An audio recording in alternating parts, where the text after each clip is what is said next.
Motorcycle ते जा रहे हो, ਤੁਹਾਡੇ ਅੱਖ ਦੇ ਵਿੱਚ ਕੋਈ ਡਸਟ ਪਾਰਟੀਕਲ ਜਾਂ ਕੋਈ ਕਚਰਾ ਪੈ ਜਾਂਦਾ ਹੈ, ਇਮੀਡੀਏਟਲੀ ਤੁਸੀਂ ਮੋਟਰਸਾਈਕਲ ਨੂੰ ਬ੍ਰੇਕ ਵੀ ਲਾ ਦੋਗੇ, ਆਪਣਾ ਰੁਮਾਲ ਕੱਢ ਕੇ ਅੱਖ ਨੂੰ ਵੀ ਸਾਫ਼ ਕਰ ਲੋਗੇ।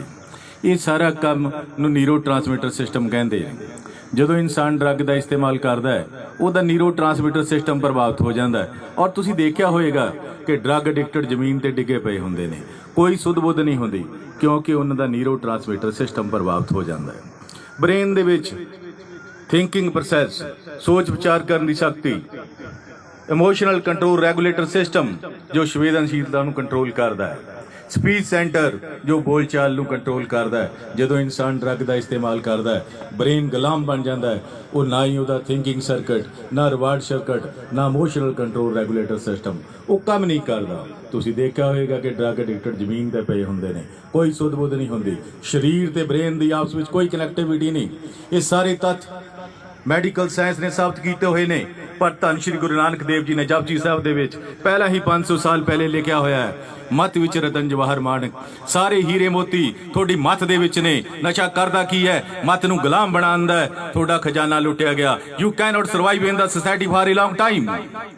मैनू एक दिन गुरुद्वारा साहब जाने का मौका मिलिया, उन्होंने इनवाइट किया, वो प्रोग्राम गुरुद्वारा साहब दे विच कर दिता उन्होंने। मैं सोचा कि बड़े बुद्धिजीवी ने, मैं इत्थे की बोलांगा, पर धन श्री गुरु ग्रंथ साहब जी ने मेरे ते कृपा की थी। ज्ञानी साहब अरदास, ज्ञानी साहब शब्द कीर्तन कर रहे सी, शब्द बोल रहे सी, गगन दमामा बाजियो परे निशाने घाओ, खेत जो मांडे सूरमा अब जूजन को दो। प्यारे बच्चों, तुसी सारे जानते हो गगन की है, आकाश है। आकाश कित्थे है? ऊपर है। शरीर दा upper part of the body, शरीर दा अपरला हिस्सा ब्रेन है। ਜਦੋਂ ਬ੍ਰੇਨ ਦੇ ਵਿੱਚ ਉਹ ਗੁਰੂ ਸ਼ਬਦ ਦਾ ਗਿਆਨ ਹੋ ਗਿਆ, ਉਹ ਟਰੂ ਐਜੂਕੇਸ਼ਨ ਜੋ ਤੁਸੀਂ ਸਕੂਲ ਦੇ ਵਿੱਚ ਹਾਸਲ ਕਰ ਰਹੇ ਹੋ, ਇਹਦੇ ਨਾਲ ਤੁਹਾਡੇ ਸੋਚ ਵਿਚਾਰ ਕਰਨ ਦੀ ਸ਼ਕਤੀ ਪੈਦਾ ਹੋ ਜਾਏਗੀ। ਵਿਦਿਆ ਵਿਚਾਰੀ ਤਾਂ ਪਰਉਪਕਾਰੀ, ਜਿਸ ਦਿਨ ਵਿਚਾਰ ਕਰਨਾ ਸਿੱਖ ਗਏ, ਉਸ ਦਿਨ ਤੁਸੀਂ ਆਪਣਾ ਭਲਾ ਵੀ ਕਰ ਸਕਦੇ ਹੋ, ਦੂਸਰੇ ਦਾ ਵੀ ਭਲਾ ਕਰ ਸਕਦੇ ਹੋ। ਜਦੋਂ ਟਰੂ ਗਿਆਨ ਹੋਏਗਾ, ਫਿਰ ਤੁਹਾਨੂੰ ਪਤਾ ਲੱਗ ਜਾਏਗਾ ਵਿਕਾਰਾਂ ਦੇ ਨਾਲ ਕਿੱਦਾਂ ਲੜਨਾ ਹੈ, ਮਨ ਨੂੰ ਕਿੱਦਾਂ ਨਿਜਾਕਤ ਦਿਵਾਉਣੀ ਹੈ। ਸਾਰੀਆਂ ਬਰੀਆਂ ਨਸ਼ੇ ਦੇ ਵਿੱਚ ਹੈ। ਆਪਣੇ ਥਾਟ ਪ੍ਰੋਸੈਸ ਨੂੰ, ਉਹ ਵਿਕਟਮ ਆਫ ਗੋਡ, ਉਹ ਟਰੂ ਨੌਲੇਜ, ਉਹ ਬ੍ਰੇਨ ਨਸ਼ੇ ਤੋਂ ਬਚਾਉਣਾ ਹੈਗਾ, ਤਾਂ ਜੋ ਅਸੀਂ ਸਹੀ ਇਨਸਾਨ ਬਣ ਸਕੀਏ। ਤੁਸੀਂ ਸਾਰੇ ਜਣੇ ਪੜ੍ਹਦੇ ਬਹੁਤ ਹੋ, ਸੁਣਦੇ ਵੀ ਬਹੁਤ ਹੋ, ਪਰ ਅਮਲ ਬਹੁਤ ਘੱਟ ਕਰਦੇ ਹੋ। ਅਰਦਾਸ ਵੀ ਆਪਾਂ ਹਰ ਰੋਜ਼ ਕਰਦੇ ਹਾਂ, ਉਹਦੇ ਵਿੱਚ ਲਿਖਿਆ ਹੁੰਦਾ ਹੈ, ਪੜ੍ਹਦੇ ਵੀ ਹਾਂ, ਸਿੱਖਾਂ ਦਾ ਮਨ ਨੀਵਾਂ ਮਤ ਉੱਚੀ, ਮਤ ਪਤ ਕਾ ਰਾਖਾ ਵਾਹਿਗੁਰੂ। मन ਦੇ ਵਿੱਚ ਨਿਮਰਤਾ ਚਾਹੀਦੀ ਹੈ। ਡਰੱਗ ਮਨ ਨੂੰ ਹਾਰਡ ਬਣਾਉਂਦਾ ਹੈ, ਨਿਮਰਤਾ ਮਰ ਜਾਂਦੀ ਹੈ। ਤੇ ਮਤ ਹੈ ਜਿਹੜੀ ਉਹ ਉੱਚੀ ਰੱਖਣੀ ਹੈ, ਫੇਰ ਹੀ ਪਰਮਾਤਮਾ ਇਲਾਜ ਰੱਖੇਗਾ। ਇਸ ਕਰਕੇ ਮਤ ਨੂੰ, ਆਪਣੇ ਬ੍ਰੇਨ ਨੂੰ ਡਰੱਗ ਤੋਂ ਬਣਾ ਕੇ ਬਚਾ ਕੇ ਰੱਖਣਾ ਹੈ। ਪਿਆਰੇ ਬੱਚਿਓ, ਬੜੀ ਖੁਸ਼ੀ ਦੀ ਗੱਲ ਹੈ ਕਿ ਤੁਸੀਂ ਸਪੋਰਟਸ ਦੇ ਵਿੱਚ ਹਿੱਸਾ ਲੈ ਰਹੇ ਹੋ। ਮੈਨੂੰ ਕਿਉਂਕਿ ਸਪੋਰਟਸ ਬਹੁਤ ਔਖੀ ਹੈ, ਇਹਦੇ ਲਈ ਸਾਨੂੰ ਗਰਮੀ, ਸਰਦੀ, ਧੁੱਪ, ਹਨੇਰੀ ਗਰਾਊਂਡ ਦੇ ਵਿੱਚ ਆਉਣਾ ਪੈਂਦਾ ਹੈ। ਐਜੂਕੇਸ਼ਨ ਤੁਸੀਂ ਕਮਰੇ ਦੇ ਵਿੱਚ ਬਹਿ ਕੇ, ਗਰਮੀ ਦੇ ਵਿੱਚ ਏਸੀ ਲਾ ਕੇ, ਸਰਦੀ ਦੇ ਵਿੱਚ ਬਲੋਰ ਲਾ ਕੇ ਕਰ ਸਕਦੇ ਹੋ। ਇਹ ਵਰਕ ਹਾਰਡ ਹੈ। ਜਿਹੜੇ ਸਪੋਰਟਸ ਵਾਲੇ ਨੇ ਉਹ ਮਨ ਦੇ ਬੜੇ ਸਟਰੋਂਗ ਹੁੰਦੇ ਨੇ, ਕੰਪੀਟੀਸ਼ਨ ਦੀ ਭਾਵਨਾ ਪੈਦਾ ਹੁੰਦੀ ਹੈ। ਇਸ ਕਰਕੇ ਕੰਪੀਟੀਸ਼ਨ ਦੇ ਨਾਲ ਸਾਰਾ ਕੁਝ ਹਾਸਲ ਕੀਤਾ ਜਾ ਸਕਦਾ। ਡਰੱਗ ਦੇ ਹੋਰ ਕੀ ਨੁਕਸਾਨ ਨੇ? ਸਮਾਜਿਕ ਨੁਕਸਾਨ, ਸੋਸ਼ਲ ਲਾਸ। ਜੋ ਡਰੱਗ ਐਡਿਕਟਡ ਪੇਰੈਂਟਸ ਨੇ, ਉਹਨਾਂ ਦੇ ਘਰ ਡਰੱਗ ਬੇਬੀ ਪੈਦਾ ਹੁੰਦੇ ਨੇ, ਉਹਨਾਂ ਦੀ ਕੀ ਪਛਾਣ ਹੈ? ਅਪਰ ਲਿਪਸ ਪਤਲਾ ਹੁੰਦਾ ਹੈ, ਸਿਰ ਛੋਟਾ ਹੁੰਦਾ ਹੈ, ਬੋਲਣ ਦੇਰ ਨਾਲ ਲੱਗਦੇ ਨੇ, ਉਹਨਾਂ ਦੇ ਦਿਲ ਦੇ ਵਿੱਚ ਹਾਰਟ ਦੇ ਵਿੱਚ ਹੋਲ ਹੋ ਸਕਦਾ ਹੈ, ਪੱਕੇ ਤੌਰ ਤੇ ਨੁਕਸ ਹੋ ਸਕਦਾ ਹੈ, ਅੱਖਾਂ ਘੱਟ ਖੁੱਲਦੀਆਂ, ਉੱਚੀ ਸੁਣਦਾ ਹੈ। ਇਹ ਤੋਂ ਵੱਡੀ ਹੋਰ ਬਦਕਿਸਮਤੀ ਕੀ ਹੋ ਸਕਦੀ ਹੈ? ਬੱਚਾ ਮੰਗਿਆ ਸੀ ਤੰਦਰੁਸਤ, ਡਿਲੀਵਰ ਕੀਤਾ ਪਰਮਾਨੈਂਟ ਰੋਗੀ। ਆਪੇ ਰੋਗ ਲਾਉਣੇ, ਆਪੇ ਦੇਣੀਆਂ ਦਵਾਵਾਂ, ਇਲਾਜ ਵੀ ਬਹੁਤ ਕਰਾਏ, ਦਵਾਵਾਂ ਵੀ ਬਹੁਤ ਮੰਗੀਆਂ, ਪਰ ਗੱਲ ਨਹੀਂ ਬਣੀ। ਇਸ ਕਰਕੇ ਪਿਆਰੇ ਬੱਚਿਓ, ਜੇਕਰ ਤੁਸੀਂ, ਤੁਹਾਡੇ ਪੇਰੈਂਟਸ ਘਰ ਦੇ ਵਿੱਚ ਸ਼ਰਾਬ ਪੀ ਰਹੇ ਨੇ, ਉਹ ਤੁਹਾਨੂੰ ਨਹੀਂ ਰੋਕ ਸਕਦੇ। ਇਸ ਲਈ ਪੇਰੈਂਟਸ ਨੂੰ ਬ੍ਰਾਂਡ ਐਂਬੈਸਡਰ ਬਣਨਾ ਚਾਹੀਦਾ, ਤਾਂ ਜੋ ਬੱਚੇ ਉਹਨਾਂ ਨੂੰ ਦੇਖ ਕੇ ਸਿੱਖਣ ਕਿ ਚੰਗੇ ਕੰਮ ਕਿਸ ਤਰ੍ਹਾਂ ਕਰਨੇ ਨੇ। ਹੋਰ ਨੁਕਸਾਨ ਕੀ ਹੈ? ਪੈਸੇ ਦਾ ਨੁਕਸਾਨ, ਇਲਾਜ ਬੜੇ ਮਹਿੰਗੇ ਨੇ। ਆਰਥਿਕ ਨੁਕਸਾਨ, ਹੈਲਥ ਦਾ ਨੁਕਸਾਨ, ਕਰੈਕਟਰ ਦਾ ਨੁਕਸਾਨ। ਜਦੋਂ ਮੈਂ ਨਾਨ ਮੈਡੀਕਲ ਦੇ ਵਿੱਚ ਪੜ੍ਹਦਾ ਹੁੰਦਾ ਸੀ, ਇੱਕ ਪੋਇਮ ਦੀਆਂ ਕੁਝ ਮੈਨੂੰ ਲਾਈਨਾਂ ਯਾਦ ਨੇ, ਜਿਹਦੇ ਵਿੱਚ ਲਿਖਿਆ ਹੋਇਆ ਸੀ, ਜੇਕਰ ਪੈਸੇ ਦਾ ਨੁਕਸਾਨ ਹੋ ਜੇ, ਸਮਝ ਲੈਣਾ ਕਿ ਕੁਝ ਨੁਕਸਾਨ ਨਹੀਂ ਹੋਇਆ।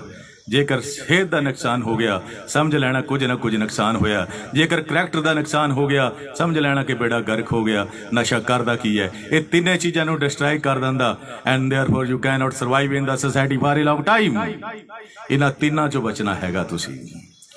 होर की नुकसान है? धार्मिक जिंदगी का नुकसान है। मैं गुरु ग्रंथ साहब नूं कई बार पढ़िया है, विच लिखिया होया है, भांग मछली सुरापान जो जो प्राणी खाए, तीर्थ वर्त नेम किए सभी रसा तल जाए। जो इंसान नशे का इस्तेमाल करता है वो किन्ने ही तीर्थ वर्त कांड कर्म कांड कर ले, ਉਹਦਾ कोई फायदा नहीं। पान सपारी खातियां मुख बीड़ियां लाइया, हर हर कदे न चेत्यो जां पकड़ चलाइया। जो नशे के जम ने वो तुहानूं फड़ के लै जाणगे, छेती ये तो खैड़ा छड़ा लेना चाहिए है। मैं एक बार एक हॉस्पिटल दे विच एक ड्रग एडिक्टर ने एक्सीडेंट करके कई बंदे मार दिते ते मैं उसदा बयान लिखण गया ते मैं उन्होंने पूछा कि तुहाडा नाम की है? वो कहंदा लेट महेंद्र सिंह। मैं कहा यार है तो तू जिउंदा, लेट क्यों लिखी जाना? वो कहंदा हुण मैं नशा कर लग्या, मरता जाना ही है। प्यारे बच्चों, जो इंसान नशे का इस्तेमाल कर रहे हैं वो छेती निजागत पा लैनी चाहिए है, नहीं तो जिउंदे जी अपने नाम के अगे लेट लिखा लेना चाहिए है। नशा करन दे नाल उम्र घटदी है। जो इंसान सिगरेट एक पींदा दिन दे विच 10 मिनट लाइफ वो खत्म हो जाती है। जो 10 पींदा है या एक पैकेट पींदा 1/7 हिस्सा लाइफ का खराब कर लैंदा है, क्योंकि सिगरेट दे विच बड़े खतरनाक रसायन तत्त ने, निकोटीन, आर्सनिक, जो कीड़े मार दवाइयां, चूहे मार दवाइयां दे विच इस्तेमाल हुंदा है। कार्बन मोनोऑक्साइड पेपर जल नाल पैदा हुंदी है। फॉर्माल्डिहाइड जो गलियां सड़ियां डैड बॉडियां दे लगाई जाती है तां जो गल सड़ ना जान। एसीटोन जो नेल पॉलिश रिमूवल है, जिहदे नाल नेल पॉलिश उतरदी है, वो भी इस्तेमाल किया जाता है क्योंकि उसकी समैल बड़ी प्यारी है। वो तंबाकू की बैड समैल नूं काउंटर कर दिंदा है। ਇਹਦੇ ਵਿੱਚ ਬੈਂजीन है जो रबड़ इंडस्ट्री ਦੇ ਵਿੱਚ ਵਰਤਿਆ ਜਾਂਦਾ है। ये सारिया चीज़ां असीं खा रहे हैं। जे निकोटीन जो 12 mg एक सिगरेट जो पैदा होंदी है, जेकर 2 mg एक चूहे नूं पिला दित्ती जाए वो मर जाएगा। जे 9 mg 2 बिल्लियां या कुत्ते नूं पिला दी वो भी मर जाएगा। जे 60 mg इंसान नूं इकट्ठी पिला दी वो भी मर जाएगा। वो बेचारे नहीं पढ़ सकते। सिगरेट के उपर लिखा होया है इंजूरियस टू हैल्थ, सेहत लई हानिकारक है। वो चूहे बिल्लियां नहीं पढ़ सकते। असी इंसान है, असी उत्तम प्राणी श्रेणी का अपने आप को प्राणी समझते हैं। जे पढ़िया लिखिया होने के बावजूद असी वो इस्तेमाल कर रहे हैं तो सानू इंसान की श्रेणी के विच नहीं अपने आप को रखना चाहिए। नुकसान बहुत ने ये, मैं डिटेल च ही नहीं जावांगा। इलाज भी बड़े ने, कोल्ड टर्की मैथड है, होर मैथड है, डॉक्टर साहब पहला दस चुके ने। सिम्पटम भी थोनों दस गए ने तो थोनों थोड़ा जिहा मोटिवेट करने वास्ते मैं 3-4 चीज़ां जरूर दसांगा। मैं एक ड्रग एडिक्टर की प्रॉपर्टी अटैच कराउण वास्ते राजपुरा तो दिल्ली जा रहा सी। सड़क का नाम NH1 है। पहले शेरशाह सूरी मार्ग कहा जाता सी।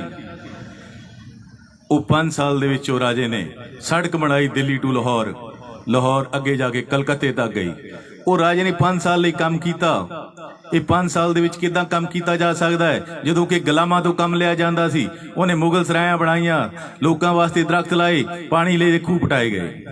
इंटरनेट का जमाना हैगा। प्यारे बच्चों, चंगा देखिया करो, चंगा सुनिया करो, चंगा खाया करो, चंगा पहनिया करो, थोड़ा थॉट प्रोसैस आप ही सही हो जाएगा। You can only get the your success. इस करके तुम चंगा देखना सुनना कर लो। इंटरनेट का जमाना हैगा। नैट ते जाके देखिया शेरशाह सूरी बारे विच लिखिया होया सी, the greatness of a person lies behind keeping himself busy in good work even loss of a single second. जो इंसान अपनी जिंदगी के एक सैंगड़ का ख्याल रखता है चंगा काम करने लई, ਉਹਦੇ ਲਈ 1 साल 5 साल बहुत बड़ी गल है। प्यारे बच्चों, मैं थोनों सैंगड़ की खेड विच नहीं पाउणा। तुसीं एक दिन का ख्याल रख लिया करो, एक दिन का शेड्यूल बना लिया करो, आप ही थोड़ी मंजिल है जो तुसीं प्राप्त कर जाओगे।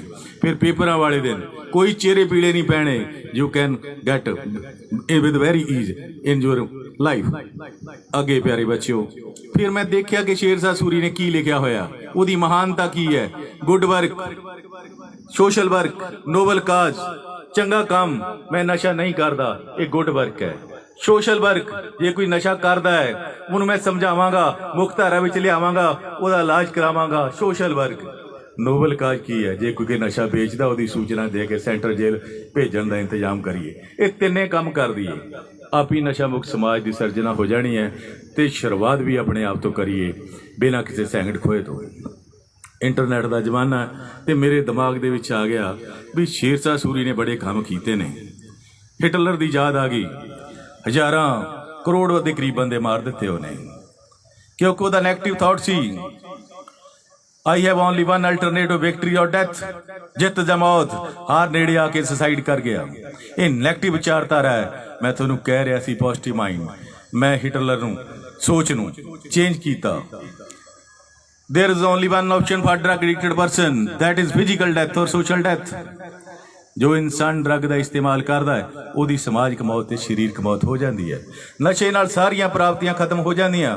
प्यारे बच्चों, पढ़ लिख के तुसीं अफसर भी बन जाना है, वो शौहरत मेनटेन रखनी है, सारियां प्राप्तियां का खात्मा हो जाता है। क्योंकि मैं एक 1990 की गल है, एक अफसर बहुत वधिया सी, पढ़ लिख के बहुत वधिया अफसर बन गया, इंटैलीजेंट बहुत सी, बाद चों नशे का आदि हो गया। आवाज़ बड़ी प्यारी सी, गज़ल बड़ी वधिया गाउंदे सी। उन्होंने मैनू शाम को इनवाइट कर लिया सैक्टर 7 चंडीगढ़ दे विच। वो 10-12 पैग शराब दे पी गई, चेन समोकर सी, सिगरेट पी रहा सी। मैं सोचा कि रघवीर बड़ी गलत जगह फस गए हो। What I always try to convert negative into positive. वो नैगेटिव विचारधारा मैं पॉजिटिव दे विच बदलना चाहता सी। वो शराब पींदे रहे। जब मैं उठ के आउण लग्या तो मैनू कहण लगे कोई होर गल सुना दिओ। जो गल सुनाई सी मैं तुहानूं कह दिंदा। मैंने कहा था कि नशा छोड़ दो, पर वो शरीर छोड़कर चला गया। वो रोन लग पे, कहते मेरी वाइफ ते बच्चे छड्ड के मैनू चले गए ने, इस करके कला करके पीना है। मैं नहीं सर, नशे के कारण ही तुसीं कल्ले रह गए हो। कुछ दिन बाद जमीन ते डिग पे, हैड इंजरी हो गई, तो मैनू भी जाण का मौका मिलिया। कहते इत्थे जमीन ते डिग पे ने। इंसान की फितरत है, वो देखता कि इंसान कित्थे डिगया। What we don't see from where person fallen, ये असीं नहीं सोचते कि वह कित्थों डिगया। आओ प्यारे बच्चे ध्यान नाल देखिए। न्यूटन के सिर के उपर सेब बजया, जे मेरे वर्गा हुंदा चुक के खा जाना सी। उन्हें सोचा कि थले क्यों डिगया, उपर क्यों नहीं गया। Law of gravitational force, centripetal force की खोज कढ़ी, सारी स्पेस इंजीनियरिंग, सारी सिविल इंजीनियरिंग बदल के रख दी। आओ प्यारे बच्चों ध्यान नाल देखिए कि क्यों डिगया। जदों नशा करन लग पिया सी, पहले वो टैंपरेरी तौर पर डिगदा सी, बाद चो परमानेंट तौर पर डिग पिया। पहले वो सोशल मौत होंदी रही, बाद चो फिजिकल डेथ हो गई। प्यारे बच्चों, एक जन्म थोड़े माता पिता की देन है, दूजा तुसीं खुद सवारना by saying permanently goodbye to drug to avoid social death. प्यारे बच्चों, मैं गल कर रहा सी इमोशनल कंट्रोल रेगुलेटर सिस्टम की। संवेदनशीलता खत्म हो जाता है। ड्रग एडिक्टेड बच्चे की सिर्फ एक ही सोच होंदी है, नशे का प्रबंध करना या इस्तेमाल करना। किसी की खुशी गमी नाल नहीं कोई फर्क पैंदा। गल 95 की करदा हैगा। एक ड्रग एडिक्टेड बच्चे की माता की डैथ हो गई। ड्रग एडिक्टेड बच्चा माता के शरीर वाल आके देखण लग पिया, गर्दन दे विच गहणिਆਂ की तलाश करन लग पिया। फिर उन्हें माता के हत्थां वाल देखिया, गल विच मंगल सूत्र नहीं सी, हत्थ विच एक टुकड़ा फड़िया होया सी कागज का। मंगल सूत्र भी फड़िया होया सी, मंगल सूत्र भी फड़िया होया सी। प्यारे बच्चिओ, माता ने अपने दिल दे अरमान कागज दे विच लिखे हुए सन। प्यारे सपुत्र जी, कल तुसीं नशे दे लई मेरा मंगल सूत्र खोण की कोशिश की अते मेरे थप्पड़ भी मारिया, क्योंकि तुहानूं पता नहीं कि मैं मंगल सूत्र नहीं दे सकती। तुसीं पहला ही कीमती जेवरात सब कुछ बेच दिता है। अज इस कारण मैं सभी शानसार शरीर त्याग रही हैं, मंगल सूत्र भी पेट कर रही हैं। प्यारे बच्चों, बेच के इलाज करवा लेना, पर नशा ना खरीदना, क्योंकि वह इमोशनल कंट्रोल रेगुलेटर सिस्टम खत्म हो चुकिया सी। वो बिल्कुल नहीं रोया। नशा नाल ब्रेन सी स्लेव कर दिता सी।